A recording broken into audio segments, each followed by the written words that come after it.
India New Zealand മത്സരം അവസാനിച്ചതിന് പിന്നാലെ ഇന്ത്യയുടെ ബോളിംഗ് ചേഞ്ചുകൾ ചർച്ചയാവുകയാണ്. മത്സരത്തിൽ 5 വിക്കറ്റ് എടുത്ത വരുൺ ചക്രവർത്തിയും 2 വിക്കറ്റ് എടുത്ത കുൽദീപ് യാദവും അക്സർ പട്ടേലും രവീന്ദ്ര ജഡേജയും ഒഴിച്ചാൽ മറ്റ് ബോളർമാർ എറിഞ്ഞ ഓവറുകൾ വെറും 8 മുഹമ്മദ് ഷമി 4 ഓവറിൽ 15 റൺസ് മാത്രം വിട്ടുകൊടുത്തപ്പോൾ ഹർദിക് പാണ്ഡ്യ എറിഞ്ഞത് അതേ 4 ഓവറാണ്.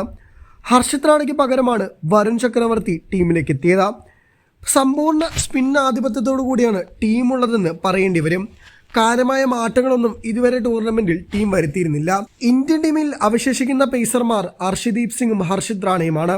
എന്നാൽ 4 സ്പിന്നർമാർ എന്ന കോൺസെപ്റ്റ് ഓസ്ട്രേലിയക്കെതിരെ വിജയിക്കുമോ ഇല്ലയോ എന്നാണ് ആരാധകർ ഉറ്റുനോക്കുന്നത്.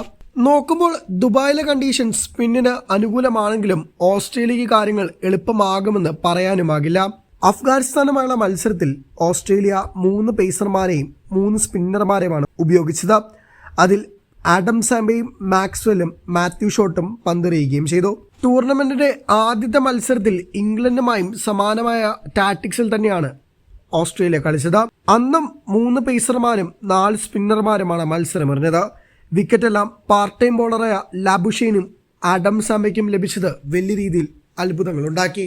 അതുകൊണ്ട് തന്നെ ഇന്ത്യയും ഓസ്ട്രേലിയയും തമ്മിൽ ഏറ്റുമുട്ടുമ്പോൾ ഇന്ത്യയുടെ ഏറ്റവും മികച്ച സ്പിൻ യൂണിറ്റും ഓസ്ട്രേലിയയുടെ പാർട്ട് ടൈം സ്പിന്നർമാരും തമ്മിലാണെങ്കിലും ബാറ്റിൽ എന്ന കാര്യത്തിൽ യാതൊരു സംശയമില്ല. Glenn Maxwell, Adam Zampa, Matthew Short എന്നിവരാണ് ഓസ്ട്രേലിയയ്ക്കായി പ്രധാനമായും സ്പിൻ എറിയുന്നത്. ഇന്ത്യക്ക് വേണ്ടിയാകട്ടെ രവീന്ദ്ര ജഡേജയും അക്സർ പട്ടേലും കുൽദീപ് യാദവും വരുൺ ചക്രവർത്തിയാണ്. എല്ലാവരും മികച്ച ഫോമിലാണെന്നുള്ളത് മത്സരം ആവേശത്തിലാക്കുമെന്ന കാര്യത്തിൽ യാതൊരു സംശയവുമില്ല. എന്നാൽ ഏത് സ്പിൻ ത്രയം ജയിക്കുമെന്ന കാര്യത്തിലാണ് ആരാധകർക്ക് ആകാംക്ഷയുള്ളത്.